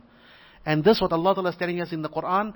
So proud was Allah of the companions of Muhammad sallallahu alayhi wasallam that He boasted about them before they even came into existence. ذَلِكَ مَثَلُهُمْ فِي التَّوْرَاتِ. In the Tawrat to Musa alayhi salam and his people, Allah said, there will come the last Nabi, his followers will be like this. وَمَثَلُهُمْ فِي الْإِنْجِيلِ كَزَرْعٍ. Now here Allah Ta'ala gives a very picturesque description of how the small little sapling grew into this huge tree called Islam. And this example Allah gives to Isa alayhi salam and his people in the Injil. That this deed will be carried by men that are like a small little sapling, كَزَرْعٍ أَخْرَجَ شَطْأَهُ فَآزَرَهُ فَاسْتَغْلَظَ. It's growing, it's shooting out its stem, gradually growing stronger and stronger. All the calamities, all the adversities, but growing stronger by the day. Every year that comes, every calamity that comes, Iman is only increasing. كَذَلِكَ الْإِيمَانُ حِينَ تُخَالِطُ بَشَاشَتُهُ الْقَلْبِ. Who said this? Heraclius, the king of Rome. When he asked Abu Sufyan, he asked him, are they increasing or numbers or decreasing? He said, they're increasing in their numbers. He said, this is what happens when Iman mixes with the heart. They grow in numbers, they grow in strength, they grow in the firmness of their faith. فَاسْتَوَى عَلَى سُوقِ. And then one day came the time when this tree was standing firmly on its own stem. It needed no other support. This is when Allah Ta'ala told Nabi sallallahu alayhi wa sallam, Ya ayyuhan nabiyyu, hasbukallahu wa man ittaba'aka minal mu'mineen. O Muhammad, O Nabi, O Prophet, who is sufficient for you? You need no other help in this world. Allah and those Muslims with you, that's sufficient for you. With them conquer the world. And they did. فَاسْتَوَى عَلَى سُوقِهِ يُعْجِبُ الزُّرَّاعِ. You know, the one who planted that seedling once upon a time, when he looks at them now, what does he do? He looks at them and smiles. Rasulullah sallallahu alayhi wa sallam in his final illness, when he's lying on his deathbed, he said, Abu Bakr, lead the ummah in salah. And then he stood up, as ill as he was, and as much pain as he was, with his head bandaged, he stood up, came to the door of the room of Sayyidah Aisha radiyallahu anha, where he was lying, and removed the curtain. And he looked in, and he said, there stands Abu Bakr leading this ummah. That was the Abu Bakr who was with me where? In the cave when I was alone. There's Umar who came to kill me. There's Bilal who suffered. There is this one, there is that one. There are those people who became Muslim under the sword in Makkah, and they are the rest of Muslims today. And he smiled a smile like no man ever smiled in. Yu'jibu zurra'a. When the one who planted that seed is him, his heart fills with happiness, his face fills with a bit of a smile. That's not all. While our Nabi sallallahu alayhi wa sallam and our Rabb subhanahu wa ta'ala was pleased to see them like this, there was another group. لِيَغِضَ بِهِمُ الْكُفَّارِ. While there were those who were happy to see us, there were others who were filled with rage. who were seething with anger to see who are these. These are the dogs of the desert. These are the people that were beneath us. We did not even want to rule them. We did not want to conquer them, rule them. They were so far beneath our status. They are our masters. Those people looking at those Sahaba, what do they see? They see, what do they experience? Anger above anger above anger. Fury. They cannot contain it. Therefore, it stands to reason that people such as this who try and do whatever they can to derail the cause of Islam. And this is exactly what has led to the rise of this particular group called Shia, and many others as well, to derail the cause that Islam is taken from that point onwards. These are Sahaba radiallahu anhum. This is the vision of history. Now hear the other version. The other version of history goes as follows. Start again from Makkah. Rasulullah sallallahu alayhi wa sallam arrives with his message back from Hira, and he tells the people, قُولُوا لَا إِلَهَ إِلَّا اللَّهُ تُفْلِحُوا. Say La ilaha illallah and you will be successful. And everyone rejects him. Two kinds of people respond to him. There's one group, true believers, Khadija, Ali, true believers. And there's another group, Abu Bakr and Umar, Uthman, and a few other shady characters. I'm telling the Shia version of this, so don't quote me on this. The shady character, they say, he can also slagslaan. We join this man, tomorrow he conquers, then we take it all over. So they join him. And they go through all of those trials and tribulations with him because they're thinking that no, these are the 7 lean years, 7 fat years are still coming. And when he gets ostracized and boycotted in Shia Abi Talib, they also stay there eating leaves with him. Why? Because we're waiting for our investment to mature. For 13 years they wait. Now such a thing could only have been conceived by a Shia. They're the only ones who wait so long. 1200 years, what is 13? And for 13 years they tough with him. Eventually now he has to make hijrah. So he had 2 groups around there, kuffar and munafiqs. And these munafiqs, if he's going to make hijrah, they're going to tell him, they're going to tell Quraysh, you know what, Muhammad made hijrah. So you tell Abu Bakr, you'd rather come with me. Be with me, then I know where you are. You come with me, hijrah together with me. So he takes Abu Bakr with him, and takes all his other munafiqs with him as well. He goes to Medina, he establishes his new state of Islam there, he sends out people, calls them towards Islam, raises armies against his enemies, fights the battle of Badr. About no other battle has received such divine sanction from Allah Ta'ala's side. No other group of men have been told, اِعْمَلُوا مَا شِئْتُمْ فَقَدْ غَفَرْتُ لَكُمْ. No other group has raised the banner of truth as high as that group on that day. But anyway, from their perspective now, we go back into their perspective, the group of munafiqeen defend Rasulullah sallallahu alaihi wasallam against the kuffar. And in Uhud, the munafiqeen desert him again and they run away. And in Ahzab, again they defend him against the kuffar. And the munafiqeen conquer Makkah along with him. And they go to Hunayn. All the other battles they fight with him. Only waiting for something. For 23 years they waited for him to die. The moment he died, they said, this is our chance. And then they rushed into the place called Saqifa Bisaida, quickly concocted election process, and Abu Bakr is the Khalifa. Now, in the house of Fatima radiallahu anha, Ali ibn Abi Talib and a few other members of the Ahlul Bayt, Rasulullah sallallahu alayhi wa sallam has just passed away. They're still busy working with body, preparing for Husn, Kafan and everything else. Suddenly they hear from the masjid, Allahu Akbar, Allahu Akbar. Come out, what has happened? They say, no, new Khalifa has been elected. Who? Abu Bakr. But why didn't you call us? Why did you do these things on your own? Anyway, this was the need of the hour. Shia say, no, these people left the body of Rasulullah sallallahu alaihi wasallam not yet cold, and they ran because this 23 years they have waited. Now they've got the chance. They got the chance, so Ali ibn Abi Talib, everyone comes to give their bay'ah, Ali doesn't come and give his bay'ah. So they go to the house of Fatima. Umar sends Khalid ibn Walid and others to the house of Fatima and say, Ali, come out. Ali says, I'm not coming out. Come out. They want to come out. So Umar comes.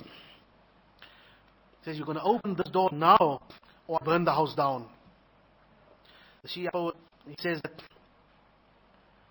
I don't even quote. But anyway, he said, if you don't come out, I will burn down the house for Bintul Mustafa fiha. While Fatima is inside, Fatima, I'm going to burn all of it down. You come out and you give your bay'ah. I don't want to. Umar comes rushing at the door. He was this big, huge mountain of a man. So he rushes, he bashes open the door. Fatima is standing behind the door. She's pregnant with a 3rd son. She had a son Hassan, she had a son Hussein. She had a 3rd son with whom she was pregnant at the moment by the name of Hassan. And he banged that door so hard into her that she loses that unborn child. He murders the unborn child of Fatima, radiyallahu anha, or alayhi salam, as they would say. Now, what kind of sentiments are being created in the heart of the Sahaba, radiyallahu anhum? As unconvincing as this entire version of history was, you see, the only reason why it's unconvincing, because I first told the Sunni version of it. So if the Sunni version is displaced, the Shia version is going to have a hard time sticking. If you've never heard the Sunni version, you're going to say, well, I didn't know that. And now he rushes into the door, he bangs the door open, Fatima loses the unborn child. Then he takes a rope and throws it around the neck of Ali ibn Abi Talib. And he drags him out, na'udhu billah, like a dog, and forced him to bay'at Abu Bakr. This is the version of history that the Shia are treated to. This is the version of history that they believe in. This is not ancient history. This is not an ancient version of the history. The leading scholars of the Shia in the world are called, you get different levels of the ulama. At the bottom you get someone called a Thiqatul Islam. It's like a person with a BA degree. Then a person with a postgraduate degree, they call him a Hujjatul Islam. Then a person, let's say someone like Doctor, they'll call him a Ayatullah. Then all the top Ayatullahs of the world, they'll call him Ayatullah al-Uzma. Those are the big ones now. The really big ones like Khomeini and others. These ones, all of them, is one moderate one right now in Lebanon, is called Muhammad Hussein Fadlallah. A few years ago, Muhammad Hussein Fadlallah released a statement in which he says that these stories about the murder of Fatima's unborn child and the attack on the house of Fatima after the election of Abu Bakr, he says all these stories, they do nothing but widen the gap between the Ahl and the Shia. It's already such a yawning chasm. It's only making relations between Sunnis and Shias worse. So it's probably time that the Shia revisit those issues and admit the fact that those things are not authentic history. You and I welcome a move such as this, perhaps. Is man prepared to admit that this is not true? But what did the leading Ayatollahs from Qum in Iran, what was their response? Muhammad Fadil al-Karani is one of them. Jawad Brezi is another of them. Both of these gentlemen have passed along. These are the lead Shia and many others like them. They issued a fatwa of kufr against Muhammad Hussein Fadlullah. Not just saying, well, the man is wrong in his version of history. They said this man is a kafir for rejecting something which is part and parcel of our faith, to believe that this is what happened after the election of Abu Bakr. That Fatima was maltreated in this way, that Ali was maltreated in this way, and it goes on. And then Abu Bakr took away this garden of Fadak, which exists in a smaller hamlet somewhere towards Khaybar side. This was a farm area, rural area containing many date palms. This Rasulullah sallallahu alaihi wasallam gave his daughter Fatima, or this was the inheritance. She came to Abu Bakr to claim it. Abu Bakr said, you're not getting anything. He denied Fatima inheritance. He denied Ali his khilafah. He denied, and Umar killed unborn child. If this is your version of history, if you've never been treated to a picture of Abu Bakr and Umar except the one that you see here, can you be blamed for thinking that for many years I've been taught the wrong version of Islam? And this is what happened to so many of our people. This is what happened to so many of our people. They come out after having listened to those few things. It's not Yazid killing Hussein any longer. It's Umar killing the unborn child of Fatima. It's Abu Bakr denying Fatima inheritance. And everything moves around these few issues. Everything is going to move around these few issues. Why did they do this? Why did they do that? A person, he was a Sunni Muslim for many years. And then what happened? He became a Shia. Anyway, somewhere along the line, his brothers cheated him out of his inheritance. Happens many times, especially in the affluent families. Of course, there's none like that amongst us who do these kind of things, inshallah. But the man got cheated out of inheritance. He became a Shia afterwards. Now, the two are not connected. But look at the way that he would express it afterwards. He says, my brothers pulled an Abu Bakr over me. They pulled an Abu Bakr over me. What does he mean? Abu Bakr becomes a symbol of oppression of this nature. This person had never seen another side of Abu Bakr. He had never seen that side of Abu Bakr that Rasulullah sallallahu alaihi wasallam saw when he said that لو كنت متخذا من أهل الأرض خليلا لاتخذت أبا بكر. I had to choose a friend on the face of the earth. I would choose none but Abu Bakr, but my friend is Allah. In other words, if it wasn't for the special relations with Allah, I would have had the special relations with Abu Bakr. He did not see the side of Abu Bakr which Rasulullah sallallahu alaihi wasallam saw when he said, "Muru Abu Bakr falyusalli an-nas." No one can lead the salah in my absence of Abu Bakr. This person had been given a very truncated form of history, a very myopic form, focusing on one thing, and on that building his entire deen. One person such as this that I personally came into contact with, he was asked, brother, but we know you. His friends were telling him, man, you barely know anything about your own deen. How did you become a Shia? He says, I know enough to make my mind. What is enough to make up his mind? A corrupt and a warped version of history such as this that we have seen here. Now I want to give a bit of a disclaimer as well. In the course of these lectures, I will often be called upon to make certain statements which might be construed as injurious against someone or the other. Hate speech is not intended.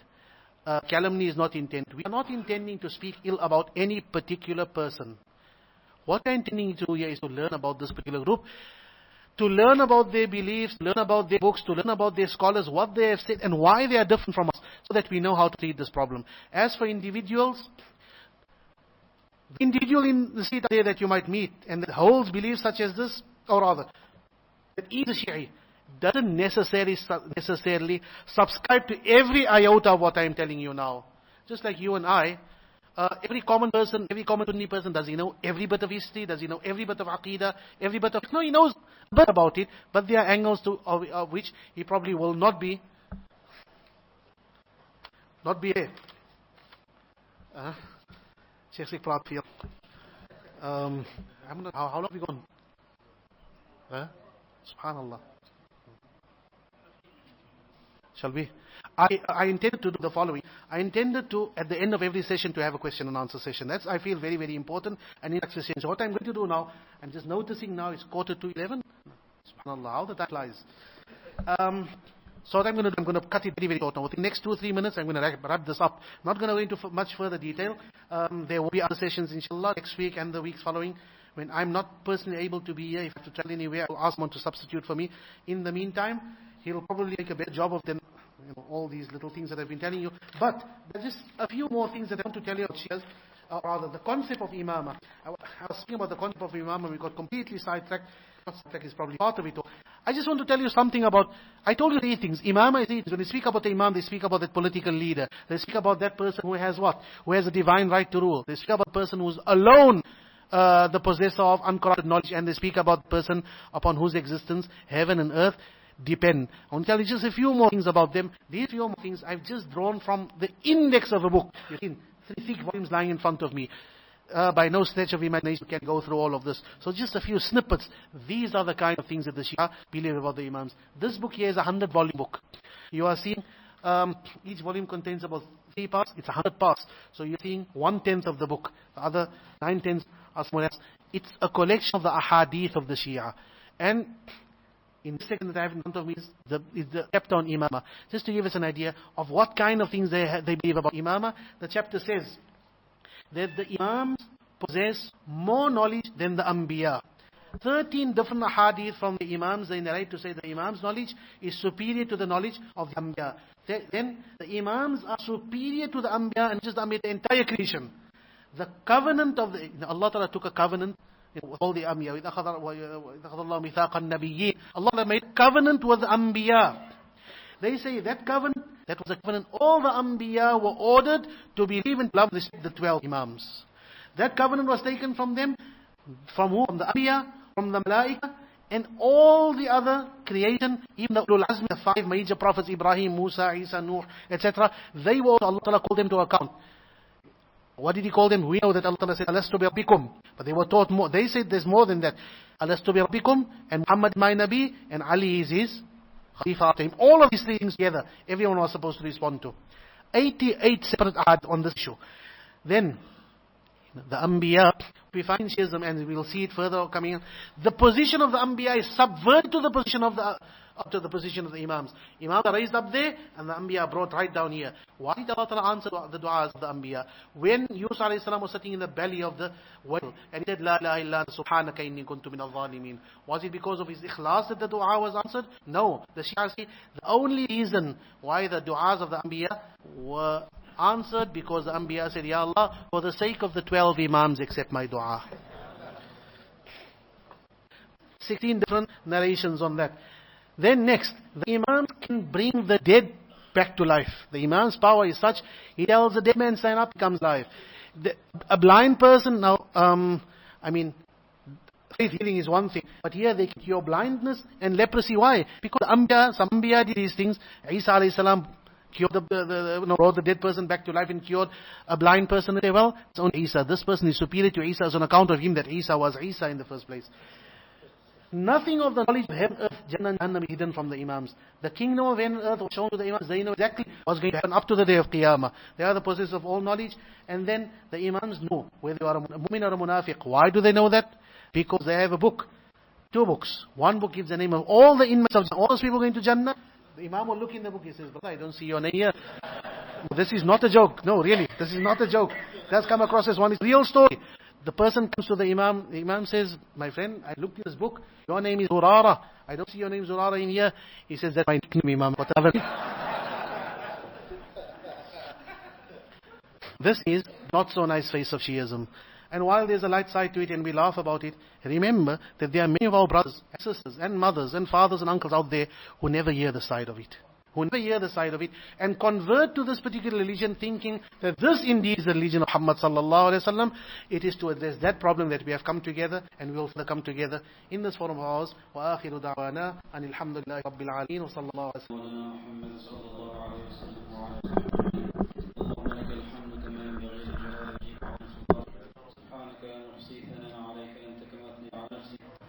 الله حبب إلينا الإيمان وزينه في قلوبنا وكره إلينا الكفر والفسوق والعصيان واجعلنا يا الله من الراشدين. اللهم ارزقنا إيمان كإيمان الصحابة وارزقنا التقوى كتقوى الصحابة وارزقنا التمسك بهذا الدين كتمسك الصحابة بعيدين العظيم يا رب العالمين. اللهم احفظنا واحفظ أولادنا واحفظ شبابنا واحفظ عقيدتنا يا أكرم الأكرمين. ربنا ظلمنا أنفسنا ظلما كثيرا ولا يغفر الذنوب إلا أنت فاغفر لنا مغفرة من عندك وارحمنا إنك أنت الغفور الرحيم. ربنا آتنا في الدنيا حسنة وفي الآخرة حسنة وقنا عذاب النار وادخلنا الجنة مع الأبرار يا عزيز يا غفار يا رب العالمين. سبحان ربك رب العزة عما يصفون وسلام على المرسلين والحمد لله.